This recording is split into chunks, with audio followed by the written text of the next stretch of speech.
Do you remember the kidnapping plot that had to do with Michigan's unbelievably failed, incompetent governor, Gretchen Whitmer? Do you remember that? Well, turns out the FBI was involved in some of that plotting. Tucker, take it away. That's a line, and the FBI has crossed it. And it's not the first time they crossed that line in Michigan. Remember that plot to kidnap Governor Gretchen Whitmer? We heard a lot about that, and Whitmer was able to cover some of her own incompetence, though not all, by pointing to the fact that she's now a victim. Now, in the FBI's telling of that plot, a whole team of insurrectionists was going to drive a van up to Gretchen Whitmer's vacation house and throw her in the back and drive away. The mastermind of this plot, according to the FBI, was a man called Adam Fox. Who was Adam Fox? Adam Fox turned out to be a homeless guy who was living in the basement of a vacuum repair shop. Quite a gorilla. The whole story was a farce. It was insulting, really, once you got to the details, which outlets like the AP didn't bother with in the first read. But if you read the government's charging documents carefully, and you should, you will see that it gets even more ridiculous. It turns out that one of the 5 people in the planned Gretchen Whitmer kidnap van was an FBI agent in the van.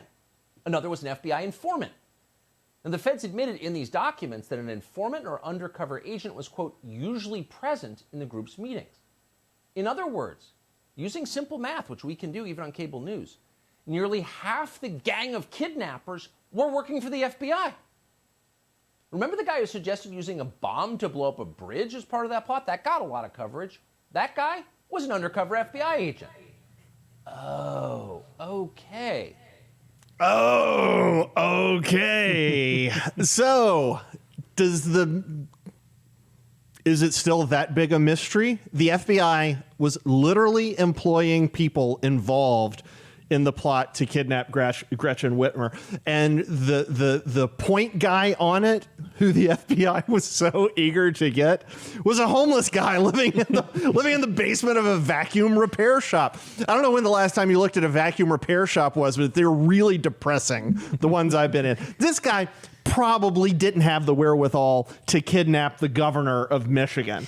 But apparently the FBI went in and said, hey, we can give you a helping hand with that. That is unbelievable. Now, the last piece, and we've got to move on quickly. I want quick responses from you guys, but the last piece of this, the agent who oversaw the operation that planted those guys in the kidnap van, those FBI agents in the kidnap van, he took over in D.C. right before the Capitol riots. He took over right beforehand. So the guy knows this game. He knows the game where you insert the FBI guys. It looks like they help push it along. Hey, let's plant a bomb. It's the FBI's idea. Good gosh almighty. And so then he takes over in D.C. We know that the authorities in D.C. knew this was coming ahead of time. They did nothing to stop it. And now they refuse to identify the people who were helping organize the event.